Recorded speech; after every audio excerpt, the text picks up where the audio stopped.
নির্ঘণ্টের একটা পরিবর্তন হয়ে গেল। এখন কি হলো, এক সপ্তাহ করে পিছিয়ে দেওয়া হলো অর্থাৎ 4 তারিখ যেটা শেষ হওয়ার কথা ছিল সেটা 11 তারিখ, যে খসড়া তালিকা 9 তারিখ বার করার কথা ছিল 9ই ডিসেম্বর সেটা 16ই ডিসেম্বর, যেটা হিয়ারিং শেষ হওয়ার কথা ছিল 31শে জানুয়ারি সেটা হয়ে গেল 7ই ফেব্রুয়ারি, আর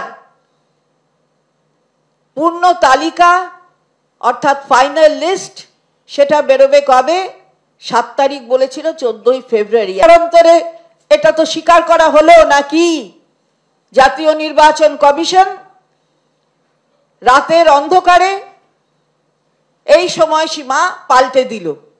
এটা কি হলো তাহলে? এত 40 জনের ওপর যে মারা গেল তার দায়টা কে নেবে?